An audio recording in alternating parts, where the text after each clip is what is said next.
ఇప్పుడు వచ్చినటువంటి సహోదరి సహోదరులందరికీ ప్రభువైన యేసుక్రీస్తు నామమున పేరు పేరున వందనాలు తెలియజేస్తున్నాను. భీకరుండౌ మా యెహోవా పీఠమెదుటన్ కోడరే, భీకరుండౌ మా యెహోవా పీఠమెదుట కోడరే, ఏకమై సాష్టాంగపడి ప్రభు యేసుని గొనియాడరే, భీకరుండౌ మా యెహోవా పీఠమెదుటన్ కోడరే,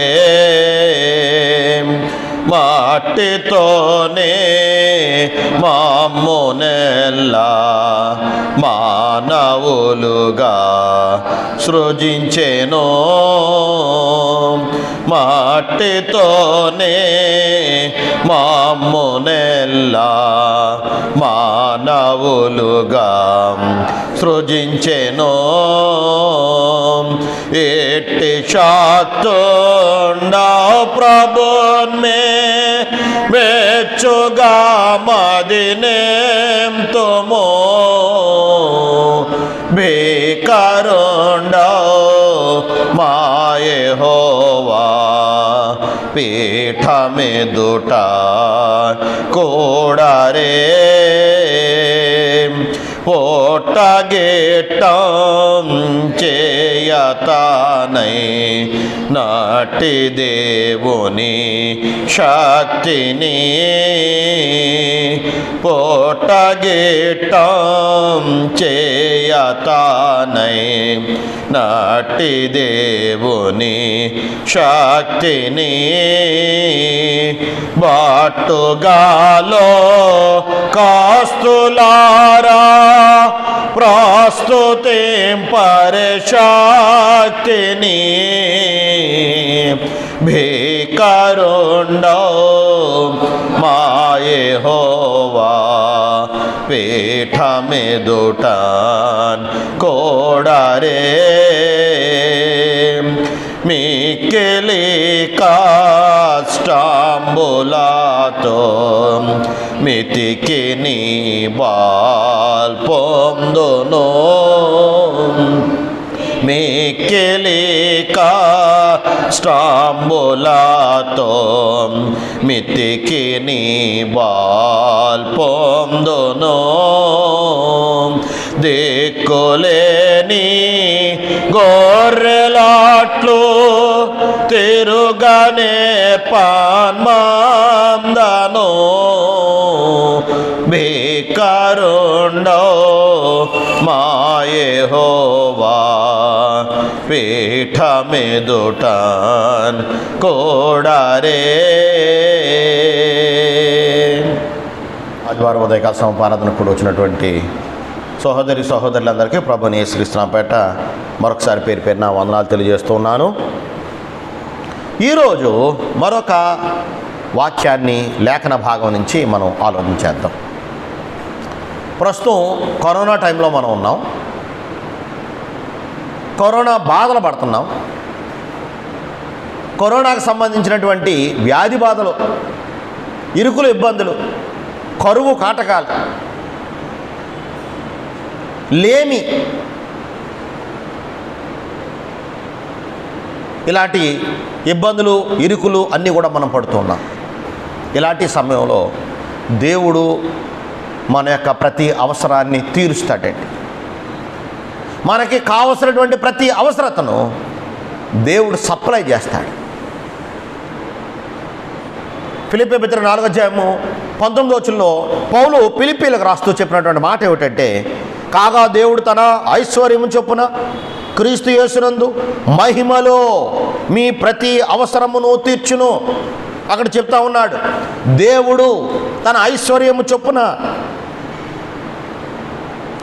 క్రీస్తు యేసునందు మీ ప్రతి అవసరతను దేవుడు తీరుస్తాడు. ఇప్పుడు మనం బ్రతికున్నప్పుడు, భౌతికంగా మనం బ్రతికున్నప్పుడు ప్రతి అవసరతను దేవుడు తీరుస్తాడు. అది మాత్రమే కాకుండా చనిపోయిన తర్వాత నిత్యత్వంలో మహిమలో కూడా ప్రతి అవసరతను తీరుస్తాడు అనేటువంటి విషయాన్ని పౌలు ఫిలిప్పీలకు రాస్తూ తెలియజేస్తూ ఉన్నాడు. ఇక్కడ సందర్భాన్ని మనం ఆలోచన చేద్దాం. ఈ పత్రికను పౌలు ఎక్కడి నుంచి రాశాడండి? ఖైదులో ఉన్నాడు, రోమా ఖైదులో ఉన్నాడు, రోమా చెరలో ఉన్నాడు. ఆ రోము నుండి ఈ పత్రికను రాసు. ఏమిటంటే ఫిలిప్పీ సంఘం అంటే పౌలుకి చాలా ప్రేమ అండి. అదేవిధంగా పౌలును ప్రేమించినటువంటి సంఘం ఏదండి? ఫిలిప్పీ సంఘం. పౌలుకి మాటి మాటికి సహాయం చేసినటువంటి సంఘం ఏదండి? ఫిలిప్పీ సంఘం. అంటే అంతగా ఫిలిప్పీ సంఘం పౌలుని ఏం చేశారండి? ప్రేమించారు. పౌలు స్వార్థ పనిలో మాటి మాటికి ఏ ఊరిలో ఉన్నా, ఏ దేశంలో ఉన్నా, ఏ ప్రదేశంలో ఉన్నా పౌలుకి మాటి మాటికి సహాయం చేసినటువంటి సంఘం ఏ సంఘం అండి? ఫిలిప్పీ సంఘం. అది మాత్రమే కాదు, పౌలు ఇప్పుడు చెరలో ఉన్నాడు, రోమాచెరలో ఉన్నాడు. ఈ రోమాచెరలో ఉన్నటువంటి పౌలుకు కూడా సహాయాన్ని పంపించారండి. ఎవరండి? ఈ ఫిలిప్పీ సంఘం. అంత దేవుని పని పట్ల ప్రేమ కలిగినటువంటి సంఘం, దైవజనుని పట్ల ప్రేమ కలిగినటువంటి సంఘం. వాస్తవానికి పౌలు ఫిలిప్పీ పట్టణం వెళ్ళి ఫిలిప్పీ పట్టణంలో వాక్యాన్ని బోధించి ఫిలిప్పీ సంఘాన్ని కట్టింది పౌలు. వారి మధ్యన పనిచేసింది పౌలు. సహజంగా ఎవరైనా వారి మధ్యన పనిచేసి వెళ్ళిపోయిన తర్వాత వారిని ఏం చేస్తారండి? మర్చిపోతారు. కానీ ఫిలిప్పీ సంఘం అలాగూ మర్చిపోలేదు. అలాగని ఫిలిప్పీ సంఘం ఏమైనా ధనవంతమైన సంఘమా? కాదండి, నిరుపేదలు. 2 కొరింథీ పత్రిక 8వ అధ్యాయము మొదటి 4 వచనాల్లో మనం చూసినట్లయితే మాసిదోనియా ప్రాంతంలో ఉన్నటువంటి సంఘాలు. మాసిదోనియా ప్రాంతం అంటే ఏ ప్రాంతం అండి? ఫిలిప్పీ పట్టణంలో ఉన్నటువంటి ప్రదేశం. వీళ్ళు చాలా నిరుపేదలు. అక్కడ చెప్పినటువంటి మాట ఏమిటండి? ఫిలిప్పీ మాసిదోనియా ప్రాంతంలో ఉన్నటువంటి సంఘములను 2 కొరింథీ పత్రిక 8వ అధ్యాయము 2వ వచనంలో చెప్తున్నాడు, వారు నిరుపేదలైనను అన్నాడు. అలాగని వీళ్ళు ఏమి ధనవంతులేం కాదు. ఎంతో మాటికి పౌలుకి సహాయం చేశారు. అనేక ప్రదేశాల్లో, అనేక దేశాల్లో సువార్త పనిలో ఉన్నటువంటి పౌలుకి సహాయం చేశారు వీళ్ళు. అదేవిధంగా రోమాచెరలో ఉన్నటువంటి పౌలుకి సహాయం చేశారు. అలాగని వీళ్ళు ఏమి ధనవంతులు కాదు. వీళ్ళు ఎవరండి? నిరుపేదలు. 2 కొరింథీ పత్రిక 8వ అధ్యాయము మొదటి 4 వచనాల్లో మనం చూసినట్లయితే ఈ విషయాలు మనం గ్రహించగలం. వారు నిరుపేదలు. అది మాత్రమే కాదు, ఇక్కడ ఇంకో మాట కూడా చెప్పాడండి 4వ వచనంలో, సామర్థ్యము కొలదియే కాక సామర్థ్యము కంటే ఎక్కువగా తమంతట తామే సహాయం చేశారు. సామర్థ్యానికి మించి సహాయం చేశారు. ఇంకో మాట ఏమిటంటేనండి, తమంతట తామే సహాయం చేశారు. అలాంటి సంఘము ఈ ఫిలిప్పీలో ఉన్నటువంటి క్రీస్తు యొక్క సంఘం. అంటే ఇలాంటి సంఘం రోమాచెరలో ఉన్నటువంటి పౌలుకి సహాయం చేసినప్పుడు వారికి తిరిగి ఉత్తరం రాశాడు పౌలు. తిరిగి ఉత్తరం రాస్తూ చెప్పినటువంటి మాట ఏమిటంటేనండి, ఫిలిప్పీలారా, దేవుడు మీ ప్రతి అవసరతను తీరుస్తాడు. దేవుడు మీ ప్రతి అవసరతను తీర్చాడు. ఇప్పుడు దేవుడు ప్రతి అవసరతను తీర్చాడు. రేపొద్దున్న ఫిలిప్పీలారా, ఫిలిప్పీలో ఉన్నటువంటి ప్రభు సంఘమా, రేపొద్దున మహిమలో, నిత్యత్వంలో, పరలోకంలో దేవుడు మీ యొక్క ప్రతి అవసరతను తీరుస్తాడు అనేటువంటి విషయాన్ని అక్కడ జ్ఞాపకం చేస్తూ ఉన్నాడు. కాబట్టి ప్రియమైన సహోదరులారా, ఆ లేఖన భాగాన్ని బట్టి మనము కొన్ని విషయాలు మనం ఆలోచించేద్దాం. కొన్ని విషయాలు మనం నేర్చుకుందాం. ఫిలిప్పీలు చూపినటువంటి దాతృత్వాన్ని బట్టి, అదేవిధంగా పౌలుకు చేసినటువంటి సహాయాన్ని బట్టి, అదే విధముగా పౌలు రాస్తూ వారికి దేవుడి గురించి, అదే విధముగా నిత్యత్వానికి సంబంధించి కొన్ని మాటలు అక్కడ జ్ఞాపకం చేసి ఉన్నాడు. ఆ విషయాలు మనం జ్ఞాపకం చేసుకుందాం. మనందరం గ్రహించవలసినటువంటి విషయం ఏంటంటే, దేవుడు మన యొక్క ప్రతి అవసరతను తీరుస్తాడు. ప్రియమైన సహోదరి సహోదరులారా, గమనించండి, దేవుడు మన యొక్క ప్రతి అవసరతను, నీకు ఏ అవసరత ఉందో ఆ అవసరతను దేవుడు తీరుస్తాడు. జాగ్రత్తగా గమనించండి ప్రియమైన సహోదరి సహోదరులారా. ఏ సమయంలో ఏ అవసరత ఉందో, ఏ సమయంలో ఎలాంటి అవసరత ఉందో, ఎలాంటి సమయంలో ఎక్కడ ఎలాంటి అవసరత ఉందో మనకు తెలియదు. అదేవిధంగా ఎలాంటి సమయంలో ఎలాంటి వయసులో ఎలాంటి అవసరత, ఆరోగ్య సంబంధమైన, ఆర్థిక సంబంధమైన, కుటుంబ సంబంధమైన, బిడ్డలకు సంబంధించి, ఉద్యోగానికి సంబంధించి, వ్యాపారానికి సంబంధించి, సంపాదనకు సంబంధించి, ఆహారానికి సంబంధించి, నివాసానికి సంబంధించి ఎలాంటి అవసరం ఉందో మనకు తెలియదు. కానీ దేవుడు ఏం చేస్తాడండి? ప్రతి అవసరతను దేవుడు ఏం చేస్తాడు? తీరుస్తాడు. మొట్టమొదట మనం గమనించవలసిన విషయం, దేవుడు ప్రతి అవసరతను తీరుస్తాడు. రెండో పాయింట్గా మనం చూసినట్లయితే, దేవుడు ప్రతి అవసరతను తీర్చడానికి ఆయన గురించి చెప్పబడినటువంటి మాట ఏమిటంటే, దేవుడు ఐశ్వర్యవంతుడు. 4:19 దేవుడు తన ఐశ్వర్యము చొప్పున, దేవుడు ఎవరండి? ఐశ్వర్యవంతుడు. ఇంగ్లీష్లో ఏమన్నాడంటే అకార్డింగ్ టు హిజ్ రిచెస్ అన్నాడండి. ఐశ్వర్యవంతుడు అంటే దేవుడు రిచ్ మ్యాన్. ఇంకా సులువైనటువంటి మాటలో మనం ఆలోచన చేయాలంటే దేవుడు ధనవంతుడు అన్నాడు, ఐశ్వర్యవంతుడు, భాగ్యవంతుడు. ఈ ప్రపంచంలో ఈ భూమి మీద ఉన్నటువంటి వారందరికంటే కూడా ఐశ్వర్యవంతుడు ఎవరండి? దేవుడు. అదే విధంగా దేవుని బిడ్డలైనటువంటి మనము మనుషులు నమ్ముకోలేదు, గుర్రాలను నమ్ముకోలేదు, రథాలను నమ్ముకోలేదు, రాజులను నమ్ముకోలేదు, వెండి బంగారాలు నమ్ముకోలేదు, ధనవంతులు నమ్ముకోలేదు. ఎవరు నమ్ముకున్నామని మనం అండి? ఐశ్వర్యవంతుడైన దేవుణ్ణి నమ్ముకున్నాం. మనం దేవుణ్ణి నమ్ముకున్నాం. ఆయన ఎవరండి? ఐశ్వర్యవంతుడు. ఎంత ఐశ్వర్యవంతుడు ఆయన! జాగ్రత్తగా గమనించండి. దేవుడు ఎంత ఐశ్వర్యవంతుడంటే ఈ భూమి ఆకాశములన్నీ కూడా ఆయనయే. ఆయన ఎంత ఐశ్వర్యవంతుడంటే ఈ భూమి అంతా ఆయనదేనండి. ఈ భూమి మీద ఉన్నటువంటి సంపద అంతా కూడా ఆయనదే. ఈ భూమి మీద ఉన్నటువంటి జీవరాశులన్నీ కూడా ఆయనయే. ఈ భూమి మీద ఉన్నటువంటి గనులన్నీ కూడా ఆయనయే. ఈ భూమి మీద ఉన్నటువంటి సమస్తమైనటువంటి ప్రాణికోటి ఆయనదే. ఆకాశం ఆయనదే, ఈ భూమి ఆయనదే. అంత ఐశ్వర్యవంతుడు ఆయన.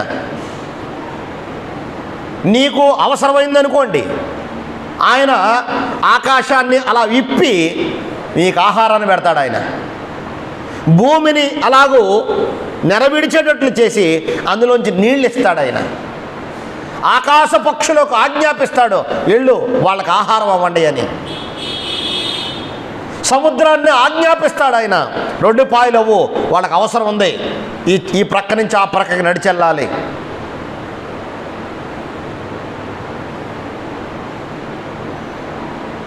దేవుడు అంత గొప్ప ఐశ్వర్యవంతుడై ఉన్నాడు.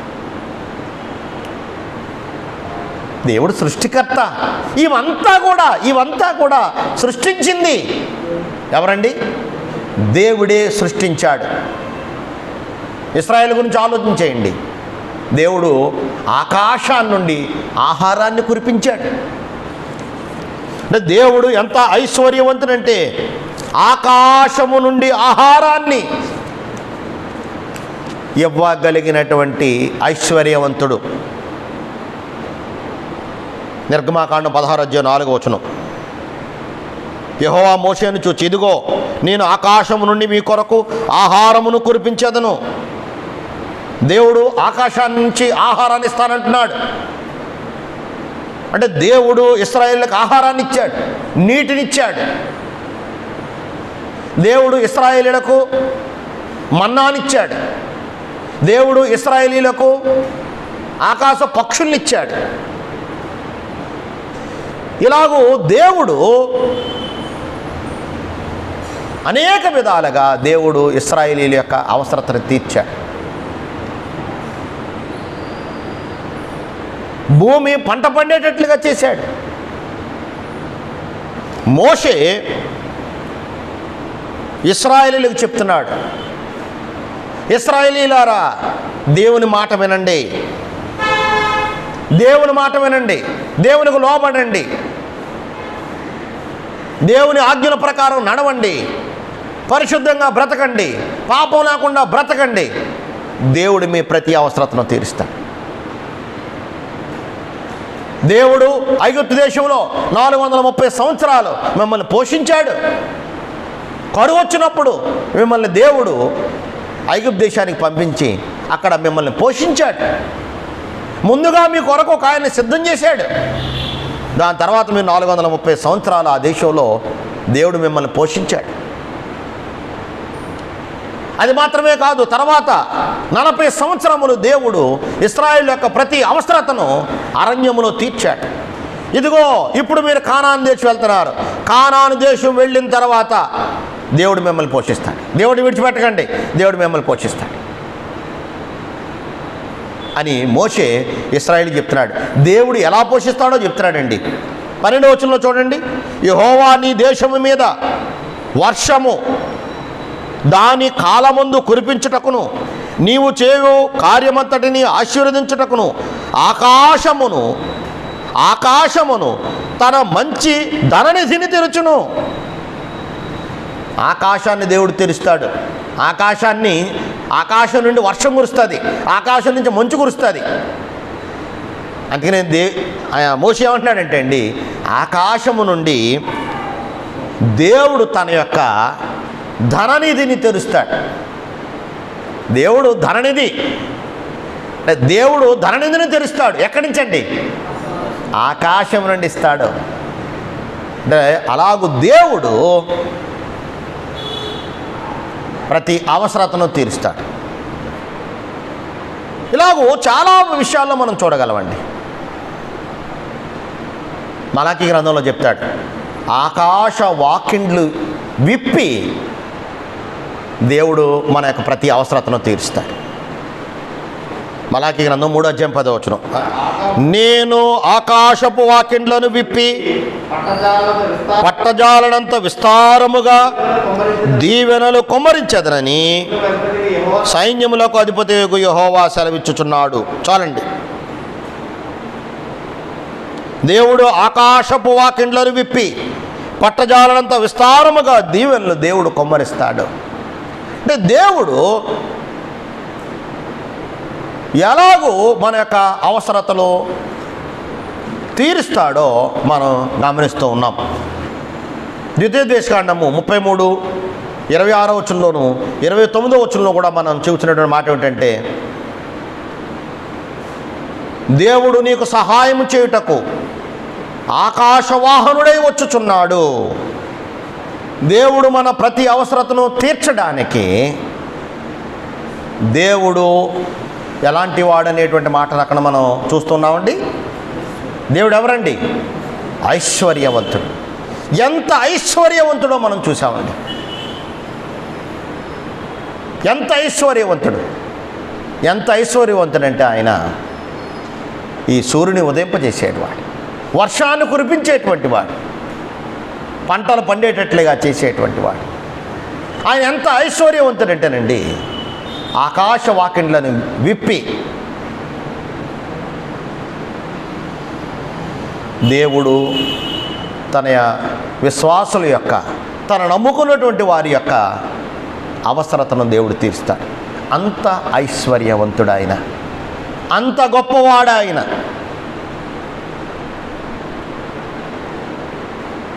మూడో పాయింట్గా మనం చూసినట్లయితే, దేవుడు ఎలాగూ అవసరతను తీరుస్తాడో మనం ఇక్కడ చూసినట్లయితే, పౌలు ఉన్నాడు, దేవుడు పౌలు యొక్క అవసరతను తీర్చాడు. ఎలా తీర్చాడండి పౌలు యొక్క ప్రతి అవసరతను? ఫిలిప్పీల ద్వారా, ఫిలిప్పీ సంఘము ద్వారా, ఫిలిప్పీలో ఉన్నటువంటి క్రీస్తు యొక్క సంఘము ద్వారా పౌలు యొక్క ప్రతి అవసరతను దేవుడు తీర్చాడండి. ఫిలిప్పీ సంఘాన్ని గురించి మనం ఆలోచన చేసినట్లయితే, దేవుడు ఫిలిప్పీల యొక్క ప్రతి అవసరతను దేవుడు తీర్చాడు. అదేవిధంగా పౌలు యొక్క ప్రతి అవసరతను దేవుడు తీర్చాడు. ఫిలిప్పీలు ఎంత గొప్పవారు అంటే, ఫిలిప్పీలు నిరుపేదలు. ఇప్పుడు చాలా సందర్భాల్లో మనం ఏమనుకుంటామంటే, మాకేముందండి సహాయం చేయడానికి అంటామండి, మాకేముందండి 10 మందికి పెట్టడానికి అనుకుంటామండి. ఈ ఫిలిప్పీ సంఘం నుంచి మనం నేర్చుకునేటువంటి గొప్ప విషయం ఏంటంటే, వారు నిరుపేదలైనను పౌలు యొక్క ప్రతి అవసరతను అనేక సమయములలో, అనేక పరిస్థితులలో వారు ఏం చేశారండి? తీర్చారు. అంటే మన భారతీయులకు, మన ఇండియన్స్కి బాగా అలవాటు ఏమిటంటే అండి, ఇతరులకు సహాయం చేయడం అనేది మనకి అలవాటు లేదండి. ఫిలిప్పీ సంఘాన్ని చూసి మనం ఎంతో నేర్చుకోవాల్సిన వారమై ఉన్నాం. చాలామంది ఏమనుకుంటారంటే అండి, డబ్బు ఉంటే మేము చేస్తాం సహాయం అంటారండి. సహాయం చేయడం అనేది డబ్బుకు సంబంధించింది కాదండి. సహాయం చేయడం అనేది ఒక గుణం, సహాయం చేయడం అనేది ఒక స్వభావం. సహాయం చేసేటువంటి గుణం ఉంటే రూపాయి ఉన్నప్పుడు చేస్తావు, లక్ష ఉన్నప్పుడు చేస్తావు, కోటి ఉన్నప్పుడు కూడా చేస్తామండి. సహాయం చేసే గుణం లేనప్పుడు రూపాయి ఉన్నప్పుడు చేయవు, లక్ష ఉన్నప్పుడు చేయవు, కోటి రూపాయలు ఉన్నప్పుడు చేయవండి. మనం ఫిలిప్పీ సంఘం నుంచి మనం నేర్చుకునేది ఏమిటంటే అండి, వారు నిరుపేదలైనను వారు సహాయం చేశారు, ఇతరులకు సహాయం చేశారు. అది మాత్రమే కాదు, వారు సామర్థ్యానికి మించి వారు సహాయం చేశారు. అది మాత్రమే కాదు, అక్కడ చెప్పినటువంటి మరో మాట ఏమిటంటేనండి, తమకు తామే సహాయం చేశారు. తమకు తామే ఇష్టపూర్వకంగా వారు సహాయం చేశారు. కాబట్టి ప్రియమైన సహోదరి సహోదరులారా, పౌలు ఫిలిప్పీలకు రాస్తూ చెప్పబడిన మాట ఏమిటంటే అండి, ఫిలిప్పీలారా, దేవుడు మీ ప్రతి అవసరతను తీరుస్తాడు. అంటే దేవుడు ఇప్పుడు భౌతిక సంబంధం ప్రతి అవసరతను తీర్చాడు, ఫిలిప్పీలకు తీర్చాడు. అదేవిధంగా పౌలుకు తీర్చాడు. అదేవిధంగా మనకి కూడా దేవుడు ఈ బ్రతికి ఉన్నప్పుడు, ఈ శరీరంతో ఉన్నప్పుడు దేవుడు ప్రతి అవసరతను దేవుడు తీరుస్తాడు. దేవుడు ప్రతి అవసరతను దేవుడు తీరుస్తాడు. ఈ భూమి మీద మానవులందరికీ, మనకే కాదండి, ఈ భూమి మీద ఉన్నటువంటి మానవులందరికీ దేవుడు ప్రతి అవసరతను తీరుస్తాడండి. ఈ భూమి మీద ఉన్న మానవులందరికీ ఆహారం పెట్టే దేవుడు, ఈ భూమి మీద ఉన్న మానవులందరికీ మంచివారైనా చెడ్డవారైనా వారి మీద సూర్యుని ఉదయింపజేసే దేవుడే, వర్షాన్ని కురిపించేది దేవుడే. మంచివారైనా చెడ్డవారైనా సరే పంటలు పండించేది దేవుడే. దేవుడు అలాగూ ఈ భూమి మీద ఉన్న మానవులందరి యొక్క అవసరతను తీరుస్తున్నాడండి. దేవుడు సృష్టి చేసినప్పుడు చెప్పిన మాట ఏమిటంటే అండి, ఈ సృష్టి అంతా కూడా మంచిది మంచిది మంచిది అన్నాడు. అయితే మానవులైన మనమే స్వార్థంతో దేవుడు సృష్టించినటువంటి ఈ సృష్టిని మనం పాడు చేసుకున్నాం. ఎంతలా పాడు చేసుకున్నాం అంటే అండి, మనందరం మాస్కులు వేసుకున్నాం, గాలి పీల్చడానికి లేదు, స్వచ్ఛమైన గాలి పీల్చడానికి లేదు, అదేవిధంగా స్వచ్ఛమైన నీళ్లు తాగడానికి లేదు, స్వచ్ఛమైన ఆహారం తినడానికి లేదు. అంతలాగూ నింగి నేల మానవుడు ఏం చేశాడండి, పాడు చేసేసాడండి. స్వార్థం కోసం మానవుడు, దేవుడు భూమిని మానవులకు నివాసయోగ్యంగా చేస్తే మానవుడు దీన్ని పాడు చేసేసుకున్నాడు. ఇప్పుడేమో నివాసయోగ్యం కాకుండా పోయిందండి.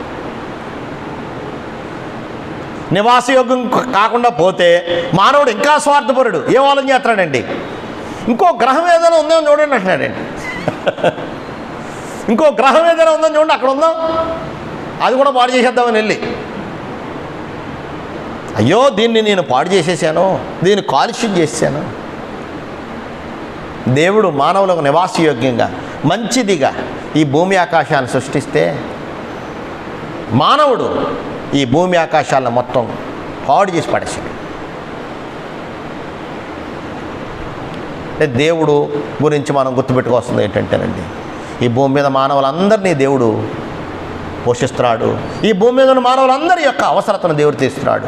ప్రత్యేకముగా మనం గమనించవలసిన విషయం ఏంటంటే, దేవుడు తన పట్ల విశ్వాసం ఉంచినటువంటి వారి యొక్క ప్రతి అవసరతను తీరుస్తాడు.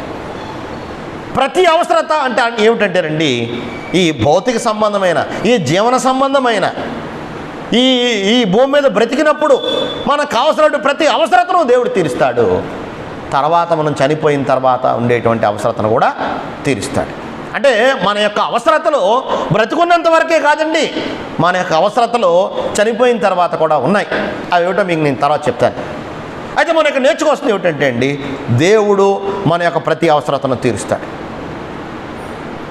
అందుకని 51వ కీర్తనలో చెప్తాడు కీర్తనాకారుడు, నేను గర్భవాసినైనది మొదలుకొని, అంటే నేను తల్లి కడుపులో పడింది మొదలుకొని, తల్లి కడుపులో నుండి ఉద్భవించినది మొదలుకొని, బాల్యములో నుండి యవ్వనములో నుండి అన్ని వయసులలో నన్ను నువ్వు ప్రతి అవసరతను తీర్చావు, నన్ను కాపాడావు. వృద్ధాప్యంలో కూడా దేవా నన్ను కాపాడు, వృద్ధాప్యంలో కూడా నన్ను విడవవు, నువ్వు కాపాడతావు.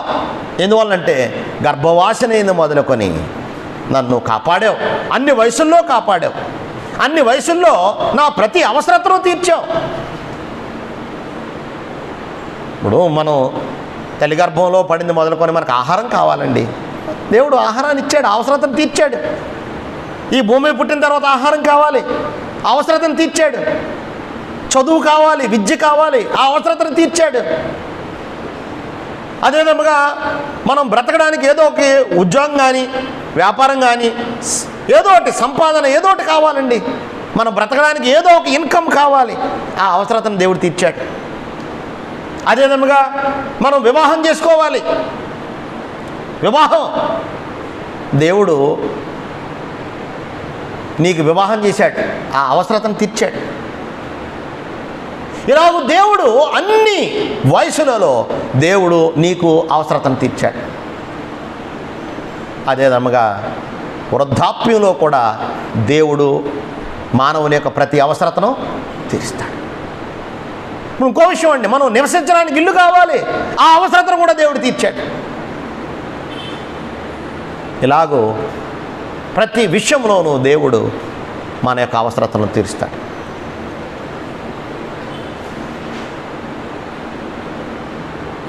చివరగా మనం ఆలోచన చేసినట్లయితే,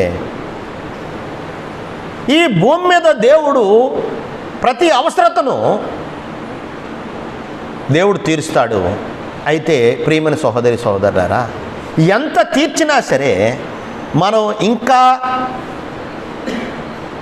సాటిస్ఫై అవ్వనటువంటి కొన్ని అవసరతలు ఉంటాయండి. ఇప్పుడు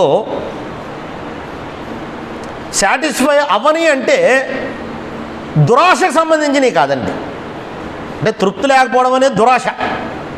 తృప్తి లేకపోవడం ఏమిటండి? దురాశ. కొంతమందికి ఎంత డబ్బు ఉన్నా, ఎంత వెండి బంగారం ఉన్నా, ఎన్ని ఆస్తివస్తులున్నా వాళ్ళకి తృప్తి ఉండదండి. అందుకనే దేవుడు చెప్పిన మాట ఏమిటంటే, ఈ భూమి మీద తృప్తిగా బతుకు, అన్నపానములతో తృప్తిగా బతుకు అని చెప్పాడు దేవుడు. అయితే మానవులైన మనము ఈ భూమి మీద బ్రతికున్నప్పుడు మనకు తీరనటువంటి, మనకి ఈ భౌతికంగా తీరనటువంటిది ఏమిటంటేనండి, మనందరిలో ఉన్నటువంటి గొప్పవాడవ్వాలనే సహజ కోరిక. గొప్పవాడవ్వాలనే సహజ కోరిక మనకి తీరేది ఎక్కడండి? మహిమలోనే, నిత్యత్వంలోనే, పరలోకములోనే. అంటే మనము ఇప్పుడు రక్షించబడి దేవుని కుమారులం అయ్యాం. మనం ఇప్పుడు రక్షించబడి దేవుని కుమారులు అయ్యి దేవుని బిడ్డలుగా మనం బ్రతుకుతున్నాం. కానీ దేవుని కుమారులుగా క్రీస్తుతో పాటు పరలోకములో మహిమలో సమాన వారసులుగా మహిమ పొందేది, అంత గొప్పగా మనం ఫీల్ అయ్యేది, ఆ యొక్క గొప్పవాడవ్వాలనేటువంటి ఆ సహజ కోరికను తీర్చుకునేది, గొప్పవాడవ్వాలనేటువంటి ఆ సహజ కోరిక మనకు తీరేది కేవలం ఎక్కడండి? పరలోకంలో మాత్రమే. పరలోకంలో మాత్రమే ఆ సహజ కోరిక తీరుతుందండి. అంటే మనం ఇప్పుడు విశ్వాసం ఉంచాం, మనం ఇప్పుడు నిరీక్షిస్తూ ఉన్నాం. నేను పరలోకంలో దేవుని కుమారుడిగా యేసుక్రీస్తుతో పాటు సమాన వారసుడిగా నేను మహిమ పొందుతాను అని మనం ఇప్పుడు విశ్వసించాం, నిరీక్షిస్తూ ఉన్నాం, ఆశతో కనిపెడుతూ ఉన్నాం. అది భూమి మీద తీరేది కాదండి. అది భూమి మీద తీరేది కాదండి. అదే విధముగా భద్రత అనేటువంటి సహజ కోరిక, సెక్యూరిటీ డ్రైవ్, భద్రత. దేవుని యొక్క రాజ్యములోనే మనకేముందండి? భద్రత ఉంది. అంటే మనం ఇప్పుడు రక్షించబడి దేవుని రాజ్య పౌరులు అయ్యాం, దేవుని రాజ్యంలో చేర్చబడ్డాం, దేవుని రాజ్యంలో మనం సభ్యులం అయ్యాం. ఈ భూమి మీద దేవుని రాజ్యం ఏదంటేనండి క్రీస్తు యొక్క సంఘం.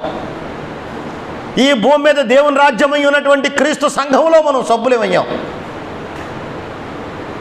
ఈ భూమి మీద పరలోక రాజ్యం క్రీస్తు యొక్క సంఘం. మనం ఇప్పుడు క్రీస్తు యొక్క సంఘంలో ఉన్నాం. ఆ విశ్వాసంతో, ఆ నిరీక్షణతో మనం బ్రతుకుతున్నాం. మనకి రేపొద్దున్న ఆ పరలోకంలోనే, ఆ మహిమలోనే, రేపొద్దున్న మనకి మరణము తరువాత ఆ పరలోకములోనే, ఆ మహిమలోనే, ఆ పరలోక రాజ్యములోనే, ఆ దేవుని యొక్క రాజ్యములోనే మనకి నిత్యము ఉండేటువంటి భద్రత మనకు లభిస్తుంది. కాబట్టి మనం నేర్చుకోవాల్సినటువంటి విషయం ఏమిటంటే అండి, దేవుడు మన యొక్క ప్రతి అవసరతను తీరుస్తాడు. ఈ భౌతిక సంబంధమైన అవసరతను దేవుడు తీరుస్తాడు. అదేవిధంగా రేపొద్దున్న పరలోకములో, ఆ మహిమలో, నిత్యత్వంలో దేవుడు ఏం చేస్తాడండి? అవసరతను కూడా తీరుస్తాడు. కాబట్టి ప్రియమైన సహోదరి సహోదరులారా, అంటే దేవుడు అవసరతలు తీర్చడం అనేటువంటిది కేవలము ఈ భౌతిక సంబంధమైంది మాత్రమే అని అనుకోవద్దు. ఈ భూ సంబంధమైనది మాత్రమే అని అనుకోవద్దు. దేవుడు మన యొక్క అవసరతను తీర్చడం అనేటువంటిది భౌతిక సంబంధముగాను, అదే విధముగా ఇంకోటి ఏమిటండి? పరలోకంలోను దీనికి సంబంధించినటువంటి ప్రతి అవసరతను దేవుడు ఏం చేస్తాడండి? తీరుస్తాడు. అదే విషయాన్ని పౌలు ఫిలిప్పీలకు రాస్తూ జ్ఞాపకం చేస్తున్నాడు. ఫిలిప్పీలారా, మీరు అందరి యొక్క భౌతిక సంబంధమైనటువంటి అవసరతను మీరు తీరుస్తున్నారు. ప్రత్యేకంగా నా యొక్క అవసరతను అన్ని చోట్ల, అన్ని ప్రాంతాల్లో మాటికి, ఆఖరికి నేను చెరలో ఉన్నప్పుడు కూడా నా అవసరతను తీర్చారు. ఫిలిప్పీ సంఘమా, దేవుడు మీ యొక్క ప్రతి అవసరతను తీరుస్తాడు. దేవుడు క్రీస్తు యేసునందు పరలోకములో, మహిమలో మీ యొక్క ప్రతి అవసరతను తీరుస్తాడని పౌలు ఫిలిప్పీలకు తెలియజేస్తూ ఉన్నాడు. కాబట్టి ప్రియమైన సహోదరి సహోదరులారా, ఒక విశ్వాసాన్ని మనం ఉంచుదాం. దేవుని బిడ్డలైన మనము, విశ్వాసులైన మనము ఈ భూమి మీద బ్రతికున్నప్పుడు దేవుడు మన యొక్క ప్రతి అవసరతను తీరుస్తాడు. ఈ కరోనా టైంలో మనం నేర్చుకోవాల్సినటువంటి మంచి మాట ఏమిటంటే అండి, ఈ కష్టకాలంలో, ఈ కరువు కాలంలో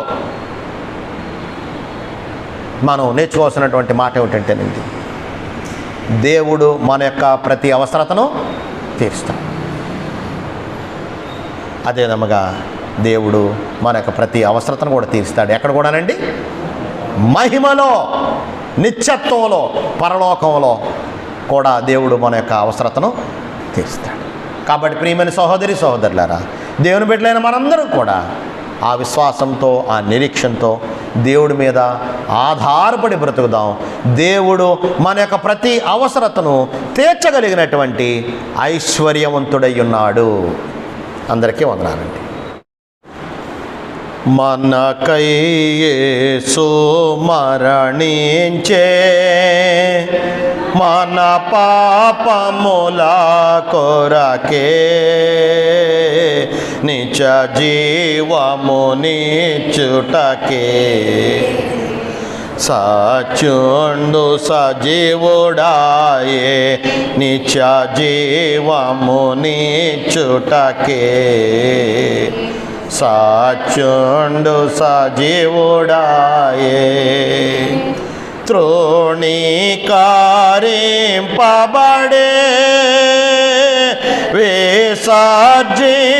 విసర్జింపబడెను త్రోణీకరింపబడే విసర్జింపబడెను దుఃఖాక్రాంతుడాయే వ్యసనముల భరించెను దుఃఖాక్రాంతుడాయే వ్యసనముల భరించెను మనకై యేసు మరణించే మన పాపముల కొరకే నిత్య జీవమునిచ్చుటకే సత్యుండు సజీవుడాయే నిత్య జీవమునిచ్చుటకే సత్యుండు సజీవుడాయే మన వ్యసనముల వహించేన్ మన దుఃఖముల భరించేన్ మన వ్యసనముల వహించేన్ మన దుఃఖముల భరించేన్ మనమెన్నిక చేయకయే మన ముఖమును త్రిపితిమి మనమెన్నిక చేయకయే మన ముఖమును త్రిపితిమి మనకై యేసు మరణించే మన పాపముల కొరకే నిత్య జీవమునిచ్చుటకే సత్యుండు సజీవుడాయే నిత్య జీవమునిచ్చుటకే సత్యుండు సజీవుడాయే మన అతిక్రమముల కొరకు మన దోషముల కొరకు మన అతిక్రమముల కొరకు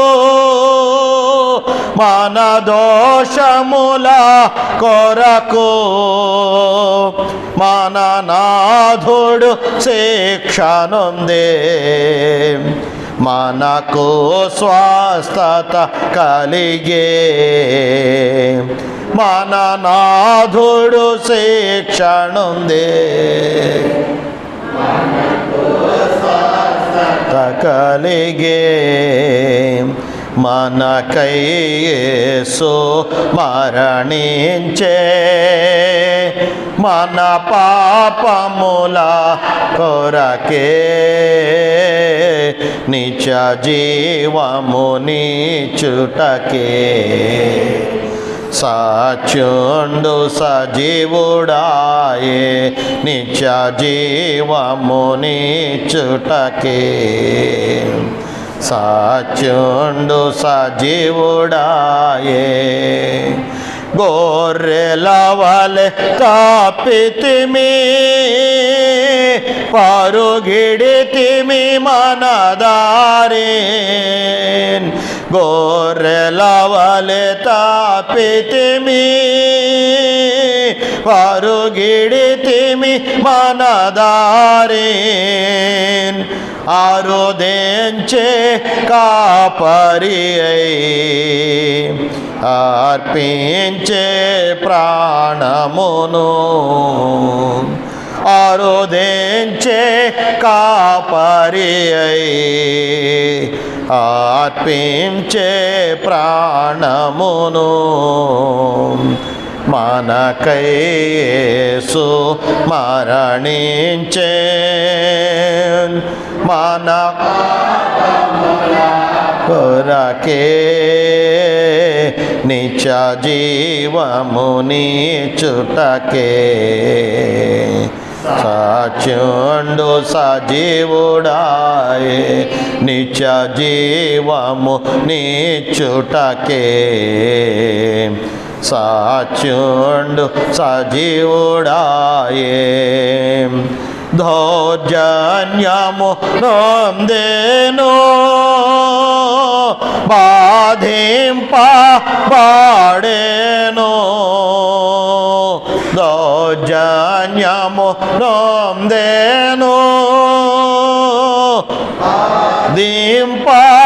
దింపబడెను తన నోరు తెరువలేదు మనకై క్రయధనమీయా తన నోరు తెరువలేదు మనకై క్రయధనమీయా మనకై యేసు మరణించే మన పాపముల కొరకే నిత్య జీవమునిచ్చుటకే సత్యుండు సజీవుడాయే నిత్య జీవమునిచ్చుటకే సత్యుండు సజీవుడాయే ఎదిరింపాలేదెవరి లేదే కపటము నోట ఎదిరింపాలేదెవరి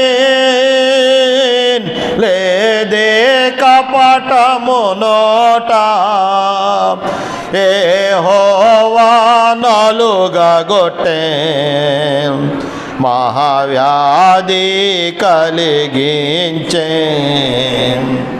యెహోవా నలుగగొట్టె మహావ్యాధి కలిగించే మనకై యేసు మరణించే మన పాపముల కొరకే నిత్య జీవమునిచ్చుటకే సత్యుండు సజీవుడాయే నిత్య జీవమునిచ్చుటకే సత్యుండు సజీవుడాయే సిలువాలో వ్రేలాడే సమాధిలో నుండెను సిలువాలో వ్రేలాడే సమాధిలో నుండెను సజీవుండై లేచే స్తోత్రము హల్లెలూయా సజీవుండై లేచే స్తోత్రము హల్లెలూయా మనకై యేసు మరణించే లా కొరకే నిత్య జీవము నిచ్చుటకే సాచుండు సజీవుడాయే నిత్య జీవము నీచుటకే సాచుండు సజీవుడాయే